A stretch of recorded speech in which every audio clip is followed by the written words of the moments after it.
이 말씀은 구약성경 창세기 41장 46절에서 52절까지입니다.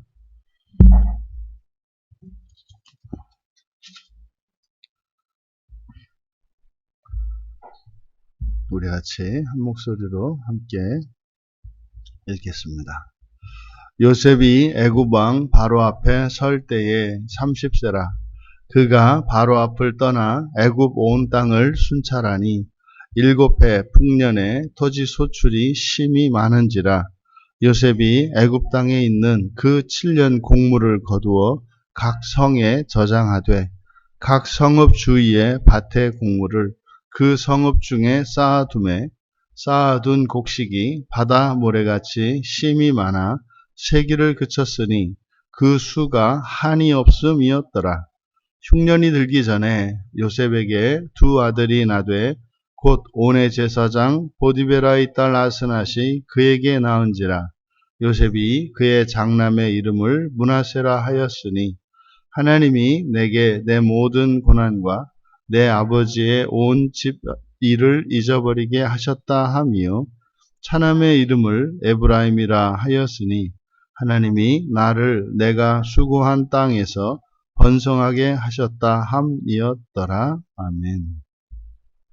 므낫세와 에브라임이라는 제목으로 말씀의 은혜를 나누고자 합니다. 이제 요셉이 바로에 의해서 애굽의 총리가 되고 또 그가 동시에 나라를 애굽을 다스림과 동시에 또 이제 가정을 꾸려서 그 가정을 이룬 이야기를 동시에 쓰고 있습니다. 우리가 너무나 잘 알고 있는 수신제가 치국평천하라고 하는 이야기가 있지 않습니까? 자기 자신을 세우고 그리고 가정을 세우고 나라를 세우는 일에 있어서 그 순서를 이야기하는 건데 사실 성경에서는 동시에 이루어야 된다 이렇게 얘기를 하죠.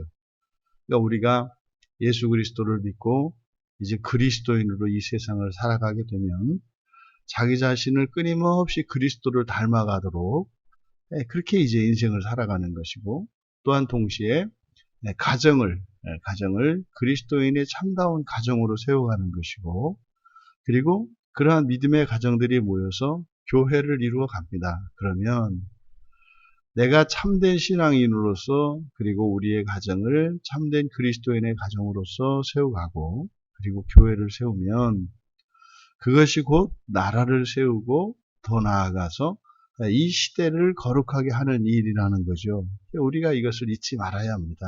그래서 개인의 인생사에서 가정과 교회와 나라와 민족 그리고 시대를 볼 수 있어야 합니다.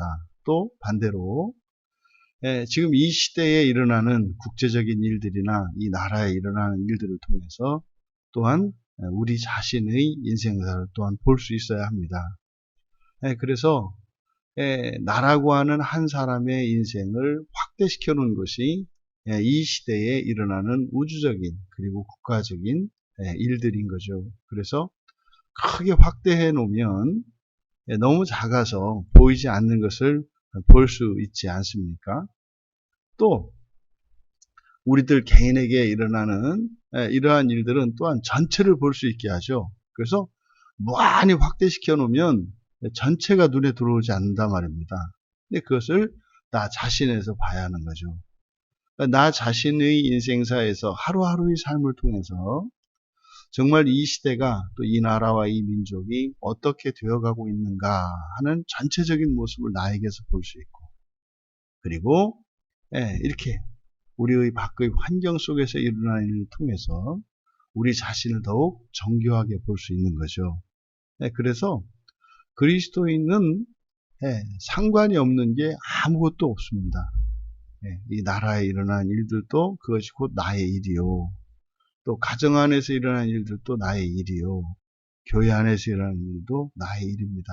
또한 나에게 나의 어떠함이 이제 그것이 곧 우리 환경 속에서 나타나게 될 것입니다. 그래서 우리가 인생을 살아갈 때 꼭 견지해야 하는 태도가 바로 이런 것입니다.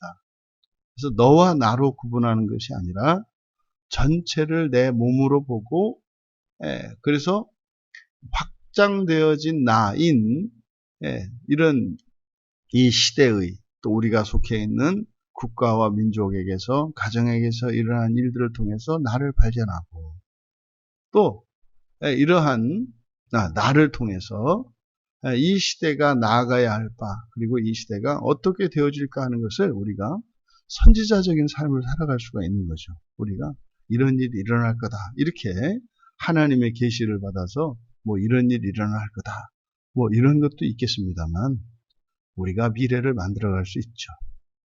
만약에 내가 하나님의 말씀에 나를 꺾고 내가 새로워진다면 이 시대가, 이 나라와 민족이 반드시 바뀌게 된다고 하는 사실을 기억해야 합니다. 그래서 우리 그리스도인들의 삶이라고 하는 것은 굉장히 중요하고 큰 의미가 있는 거죠.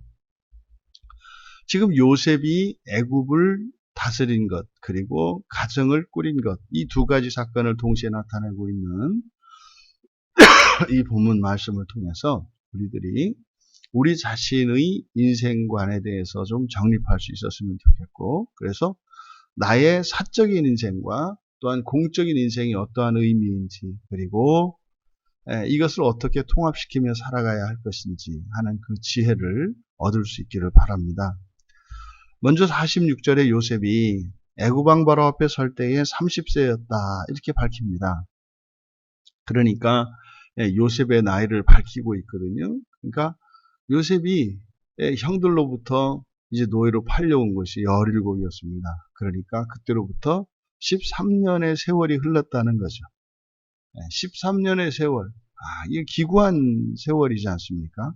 그러니까 이 13년의 기간 동안 그는 그 아버지로부터 특별한 사랑을 받던 아들에서, 그리고 이제는 노예가 되었고, 노예 중에서도 말도 안 되는 이런 파렴치범이 되었고, 그런 죄수가 되어서 뭐 이제 정말 죽을 날만 기다리고 있는 그런 신세가 되었지 않습니까? 그러니까 요셉의 인생이 13년이 그 13년의 기간의 마지막 순간이 지금 30세가 되기 그 직전까지는 완전 내리막 인생이었고, 그리고 사실 뭐 인생 막장이었지 않습니까? 더 이상 나빠질 수도 없는. 그런데 그가 30세가 될 때까지, 다시 말해 13년의 그 내리막 인생 속에서 버틸 수 있었던 것은 여호와께서 함께 하셨기 때문인데, 여호와께서 함께 하셨기 때문이라는 것은 뭐라 그랬습니까? 요셉이 신앙을 버리지 않은 거예요. 요셉이 신앙을 버리지 않은 것은 꿈을 통해서 주셨던 그 하나님의 계시를, 하나님의 약속으로, 그것을 자신의 소망으로 붙들었고, 그리고 그 소망에 대한 믿음을 잃지 않았던 거예요. 이것이 여호와께서 그와 함께 했다라고 하는 말입니다. 그러니까 요셉과 함께 하셨다라고 할 때 마치 신비적으로, 그리고 하나님의 주권적인 역사로 이해하기가 쉬운데, 그런 것이 아니라 신앙인으로서 살아간 거죠. 그러니까 오늘날 우리 주변에 있는 누군가가 하나님이 함께 하시는 것을 보았다. 그런 거 있죠, 분명히. 저 사람이 오면 같이 연합이 돼요. 이렇게 화합하고 연합이 되고 일들이 잘 되고 이런 거 있죠.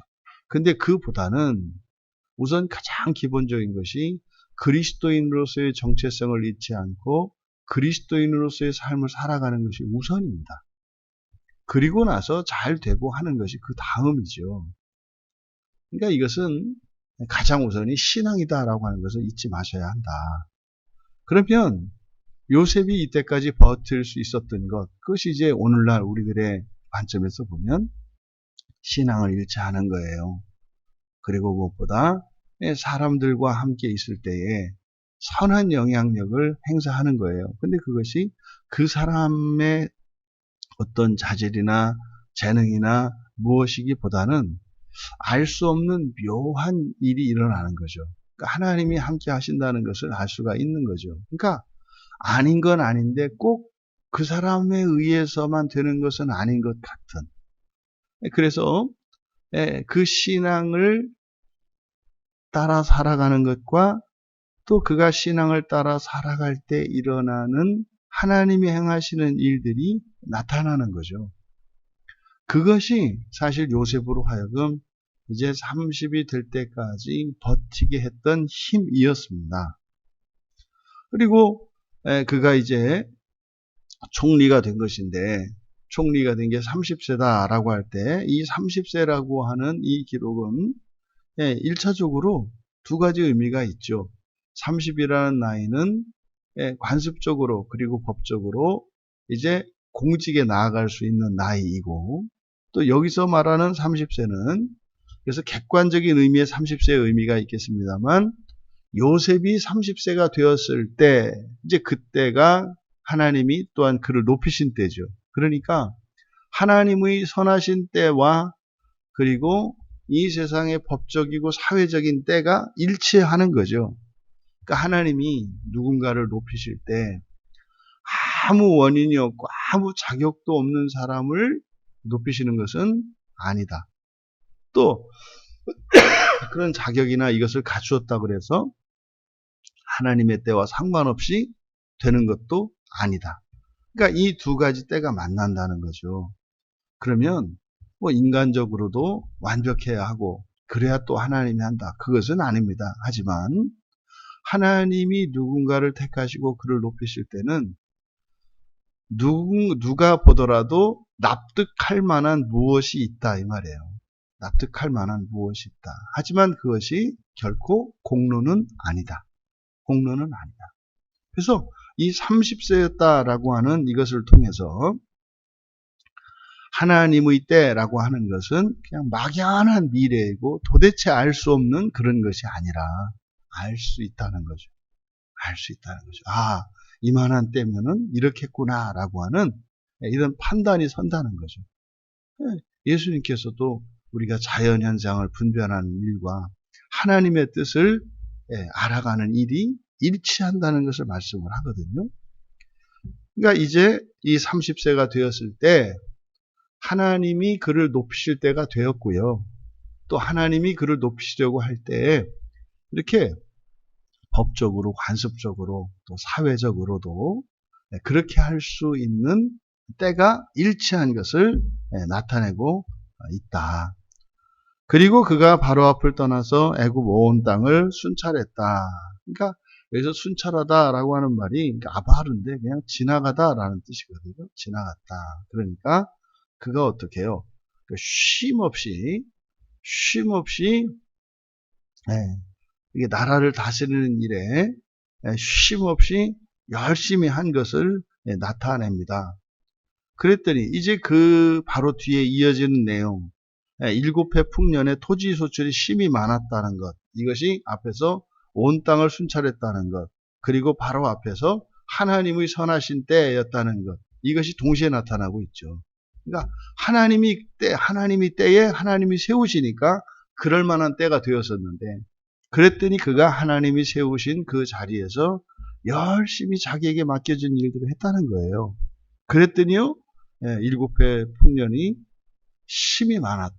여기서 심이 많았다라고 이렇게 기록한 것은 뭐겠어요? 이것은 요셉이 바로의 꿈을 해석한 그 해몽 그대로 되었다는 것을 나타내는 거죠. 그대로 되었더라. 그대로 되었더라. 어느 정도냐? 그 쌓아둔 곡식이 바다 모래와 같이 심이 많았다. 그래서 이거를 셀 수가 없었다. 이렇게 이야기를 합니다. 그 수가 한이 없어서 셀 수가 없었다. 도대체 얼마나 많았기에 이제 이런가. 그렇게 해서 이제 각 성에 저장했다. 여기 보면 이 48절 중간에 그 7년 공물을 거두어 각 성에 저장하되, 또 하반절에도 각 성읍 주의 밭의 곡물을 그 성읍 중에 쌓아두매. 지금 쌓아두매라고 번역한 말과 중간에 저장하되라고 번역한 말 같은 말입니다. 나탄이라고 하는 말인데 같은 말이에요. 그러니까 지금 48절은 그렇게 많은 곡석 그것을 쌓아두었다. 이것은 요셉이 앞에서 바로에게 내렸던 그 처방이었죠.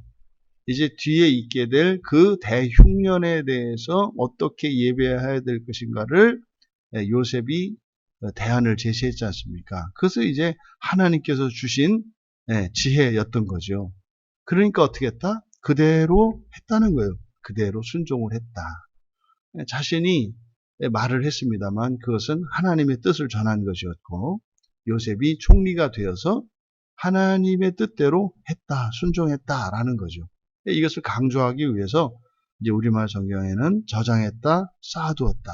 그대로 했다는 거죠. 7년 공무를 거두어서. 그러니까 7년 동안 그렇게 했다는 거죠. 근데 여기서 이제 뒤 이어진 내용 보니까 그렇게 많은 그것이 어느 정도였다? 바다의 모래와 같이 많았다. 그러면 이 48절과 49절의 내용을 합치면 여기서 우리가 물론 여기서 말씀하고자 하는 바는 하나님의 말씀대로 순종했고 그리고 실제로 엄청나게 많은 양의 그 풍년 동안 엄청나게 많은 양의 곡식을 거둘 수 있었다라는 거였는데 여기서 밝히고자 하는 것은 거죠. 지금 나와 있지 않습니다만 그 뒤에 7년 대흉년 뒤에 요셉의 해몽에 의하면 이제 7년 대풍년 뒤에 7년 대흉년이 오지 않습니까? 그런데 앞에서 그 7년 대흉년을 어떻게 준비하라 그랬죠? 각 해의 모든 소출의 5분의 1을 저장하라 그랬어요. 그럼 보세요. 5분의 1이면 그러면 그 풍년 기간 동안은 5분의 4를 쓰고 흉년 기간 동안에는 5분의 1을 쓴다는 거 아닙니까? 그러면 이게 말이 맞지 않잖아요. 우리가 여러분들이 뭐 한 달 생활을 할 때 우리가 기본적으로 들어가야 되는 생활비나 이런 고정 비용들이 있잖아요. 그러면 5분의 1을 가지고 여러분이 사실 수가 있겠습니까? 불가능하단 말이에요. 5분의 1로는. 뭐 죽지 않고 뭐 진짜 뭐 초군 목표 하듯이 그냥 근근히 살 수는 있었겠죠. 그런데 바로 여기서 밝힌 내용은 그게 아니었다는 거죠. 아니었다는 거예요. 이렇게 여기서 그 49절에 바다의 모래같이 심이 많았는데 그것이 이제 앞에서 요셉이 그 제시했던 그 5분의 1을 저장했을 때 7년 대흉년이 왔을 때 그 5분의 1을 가지고 살 수 있었다는 거죠. 그러면 그때 풍년이 되었을 때 그 풍년은 어느 정도였다는 거예요? 그 풍년이 들었던 그 해의 그 소득의 5분의 1을 가지고도 평소 때 살 수 있을 만큼 되었다는 거죠. 그러니까요, 평년에 비해서 최소한 5배 이상의 수확이 있었던 겁니다. 그러니까 평년에 5배니까 말은 5분의 1이었습니다만 5분의 1이 아니라 그냥 평년과 똑같은 거죠. 5분의 1이. 그러면 7년 대풍년의 기간 동안은 어쨌다는 거예요. 여러분 우리가 4배의가 5배의 소득이 늘고 뭐 1배는 그대로 빼어놓고 그러면 4배의 소득을 가지고 여러분들이 산다고 생각을 해보세요. 4배의 소득을 가지고. 그러면 뭐 100만 원을 가지고 살던 사람이 400만 원이 되는 거고요. 1000만 원을 가지고 살던 사람이 4천만 원이 되는 거예요. 어마어마한 거죠. 그러면 우리가 여기에서 짐작할 수가 있는 거죠. 야, 그 7년의 대풍년의 기간 동안 사람들이 어떻게 살았을까? 어떻게 살았을까? 뭐 이거는 뭐 넘쳐나는 거죠. 넘쳐나는 거죠. 그러면 그 넘쳐나는 그런 생활 속에서는요. 흉년을 도저히 이거는 상상도 할 수 없는 거죠. 네, 그런 겁니다. 어떻게 이게 없어진다? 그럴 수가 없죠. 그럴 수가 없죠. 그러니까 지금 여기서 46절에서 49절에 그 요셉의 치세에 대해서 쭉 밝히고 있는데 그때 요셉이 다스릴 때의 그 7년의 기간이라고 하는 것은 엄청난 번영과 풍요의 기간이었는데 이거는 상상할 수 없었던 일이었다는 것을 가르쳐 줍니다. 그러면 그때 이제 애굽이라고 하는 나라에 이렇게 경사스러운 일이 있었는데, 그러면 요셉, 여기서 지금 우리가 쭉 살펴보는 바와 같이 제8의 삶, 그 재창조의 삶의 중요한 핵심은 가정이라고 그랬어요. 그러면 요셉은 그러면 그의 가정을 어떻게, 그의 가정사는 어떠한가를 밝히고 있는데 50절과 52절까지. 그러면 그때 이제 50절에서 밝힙니다. 흉년이 들기 전에, 그러니까 지금 앞에서 밝혔던 그 7년의 풍년의 기간이죠. 그때 요셉이 이제 결혼을 했고 두 아들을 낳은 거죠. 두 아들을 낳았다. 그러니까 이제 바로가 요셉을 총리로 세우면서 바로 보디베라의 딸을, 온의 제사장인 보디베라의 딸을 아내로 주었지 않습니까? 근데 이제 그 보디베라의 딸인 아스낫에게서 두 아들을 낳았다. 근데 그 두 아들을 낳은 것은 뭐였다? 풍년의 기간이었다. 풍년의 기간이었다. 여러분, 이 풍년의 기간에 두 아들을 낳았다. 굉장히 경사로운 거죠. 그러니까 여기서 요셉이 낳은 두 아들, 므낫세와 에브라임이라고 하는 두 아들은 분명히 여러분의 삶 속에도 이런 경험이 있으세요. 그러니까 하나님께서 은혜를 주셔서 말입니다. 두 아들을 낳은 것과 같은 그 신앙의 열매로서 두 아들을 낳은 것 같은 때가 있어요. 하나님이 큰 은혜를 주시고 복을 주셨던 그 기간이 있다 이 말이에요. 그때 이렇게 열매, 요셉에게는 므낫세와 에브라임이라고 하는 두 아들로 열매를 맺었죠. 그러면 신앙인들의 삶 속에서는 반드시 하나님이 은혜를 주시고 복을 주실 때 맺는 열매들이 있다고요. 그게 이제 우리들의 신앙의 간증이 되는 거죠. 그러면 요셉에게 맺힌 그 신앙의 열매, 믿음의 열매, 그게 누구였느냐? 므낫세와 에브라임이었다. 그런데 이제 각각 51절과 52절에서 므낫세와 에브라임의 이름의 의미를 밝힙니다. 그래서 이 므낫세라고 하는 이름이 나샤, 므낫세 할 때 나세의 뒤에 있는 니은과 시옷. 그래서 나샤에서 유래하는 말이거든요. 나샤가 잊어버리다라는 뜻이에요. 잊어버리다. 그러니까 망각하다 이런 뜻이거든요. 그러니까 므낫세니까 그대로 이름의 의미를 밝히면은 이 므낫세라고 하는 이름은 잊게 하는 자, 뭐 이런 뜻입니다. 잊게 하는 자.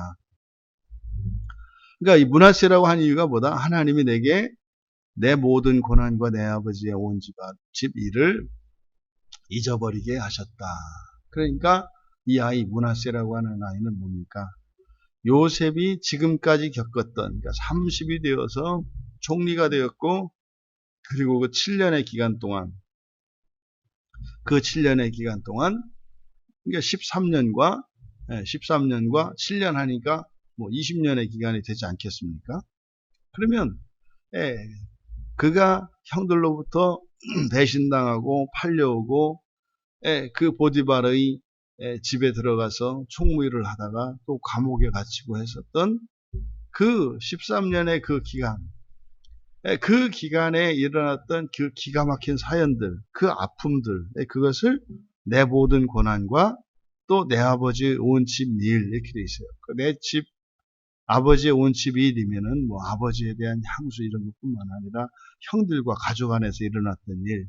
그럼 여기서 말하는 내 모든 고난이라고 하는 것은 애굽으로 이제 노예로 팔려온 뒤에 있었던 일, 뭐 이런 거 아니겠습니까? 그러니까 과거의 모든 것을 잊게 했다. 이게 므낫세죠. 여러분에게 이 므낫세가 있으셔야 합니다. 이 므낫세는 그러니까 단순히 아이를 낳아야 된다 이런 것이 아니라 뭐예요? 과거를 정리하는 겁니다.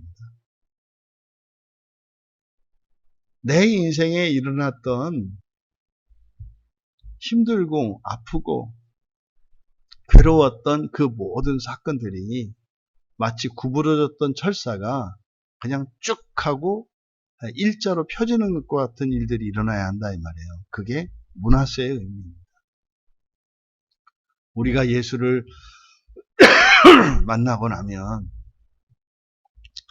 내 과거에 일어났던 뭐 우리가 흔히 상처라고 이야기하는 이러한 일들이 주님을 만나기 위해 나에게는 꼭 필요한 것이었다라는 것을 반드시 깨닫게 돼요.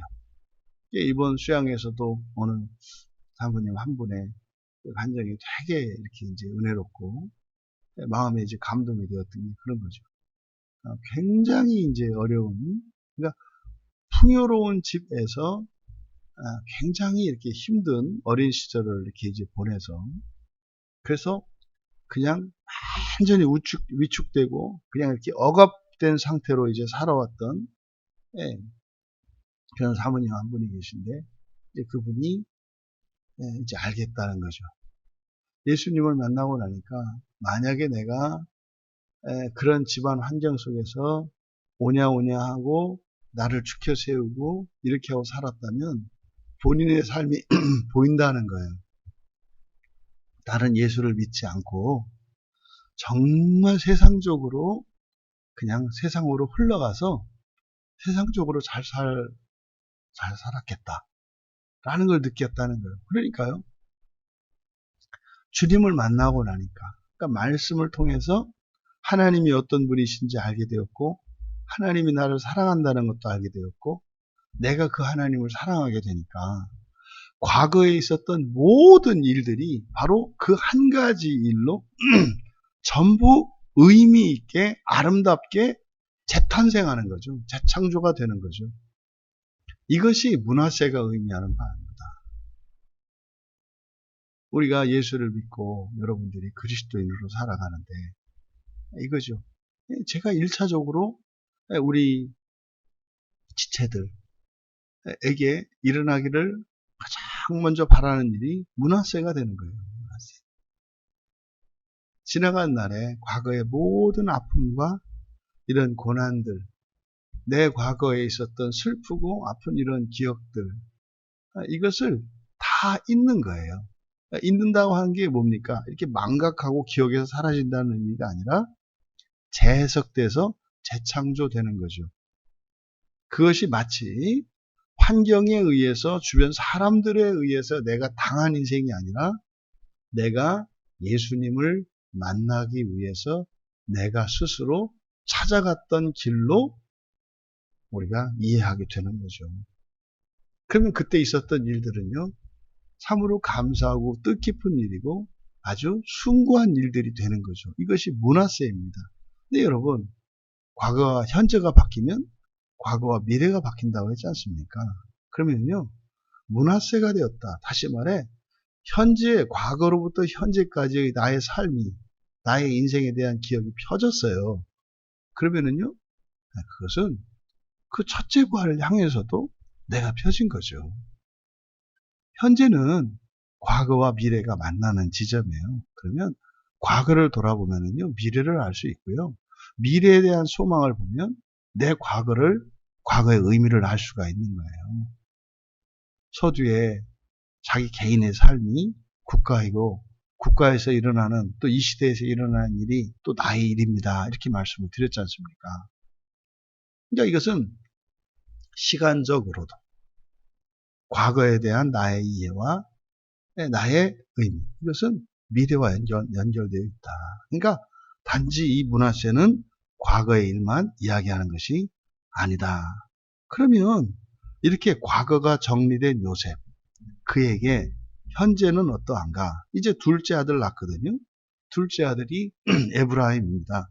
원문대로 하면 에프라임이죠. 에프라임인데 우리말로 피읍을 비읍으로 한 겁니다. 그래서 에프라임, 원래 이 에프라임이라고 하는 이름은 중간에 들어가 있는 에프라임 할 때 푸라, 피읍과 리을, 파라에서 유래한 이름입니다.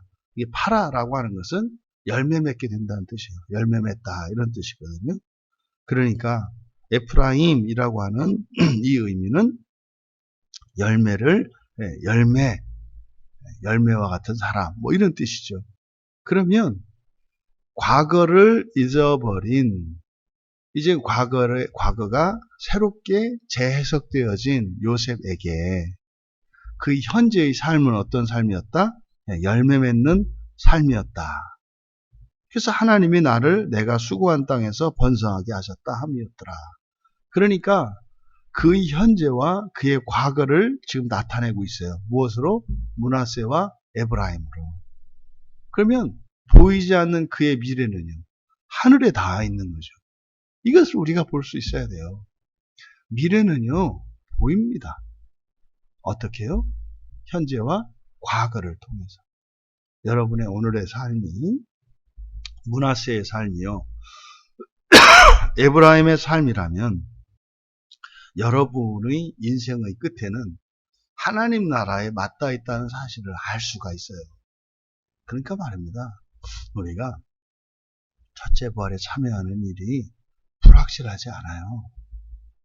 여러분의 과거사가 하나하나 해결되어질 때 그것이 여러분이 첫째 부활로 하나님 나라에 들어가고 있다는 증거인 거고요. 여러분의 과거사에 그 하나님의 은혜로 가득 차 있고 말입니다.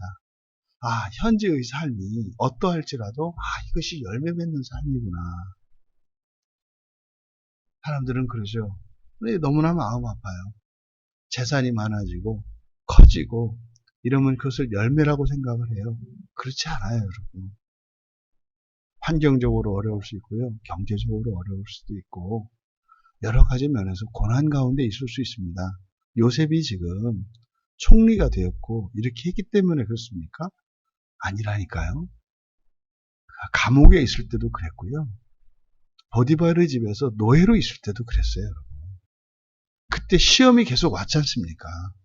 그런데도요, 그의 삶은 므낫세의 삶이었고 에브라임의 삶이었어요. 그러니까 여기서 두 아들의 이름을 에브라임과 므낫세와 에브라임이라고 지나간 것은 뭡니까? 이제 시험이 지난 거예요. 시험이 지났다는 건 뭐예요? 본성이 바뀐 거고요. 이제 어떠한 상황이 와도 그는요, 과거에 매여 있지 않게 되고요. 어떠한 고난이 오더라도요, 하루의 삶 속에서 자신의 소망의 열매가 맺히는 것을 보는 삶이에요. 여러분, 우리의 날마다의 삶이 그렇게 되기를 바랍니다. 므낫세의 삶이요, 에브라임의 삶이 되어서 과거의 모든 일들이 정말로 순적히 이루신 하나님의 구원의 역사의 기간이요, 또 오늘의 모든 삶이 그 열매인 것을 우리가 누릴 수 있게 되기를 바랍니다. 그래서 우리가 만족하고 우리가 기뻐해야 될 것은 과거와 현재, 므낫세와 에브라임을 통해서 끝에 닿아 있는 그 하나님 나라의 첫째 부활의 영광에서 여러분들의 의미를 찾고 거기에서 기뻐하고 만족하셔야 될 줄 믿습니다. 우리의 평생이 그렇게 되기를 축복하며 주님의 이름으로 축복합니다. 존귀하신 하나님, 요셉이 그동안 겪었던 그 시험들, 결국 흔들리지 않는 므낫세의 삶과 에브라임의 삶이었음을 알 수 있었습니다. 오늘에 있기까지 저희들의 인생에 일어났던 모든 일들은 주님 앞으로 나아오는 지름길이었고 또 그 길이 아니고서는 주님을 만날 수 없었음을 믿습니다. 또한 우리의 날마다의 삶이 열매 맺는 삶이요, 하나님께서 저희들을 첫째 부활로 인도하시는 삶인 줄 믿사오니 저희들의 소망이 그 나라의 그 첫째 부활에 있게 하여 주시고 우리의 현재를 통해서 과거를 돌아보며 우리의 미래를 발견하고 그것으로 기뻐하며 만족하며 찬양하며 감사하며 살게 하옵소서. 감사하며 예수님의 이름으로 기도하옵나이다.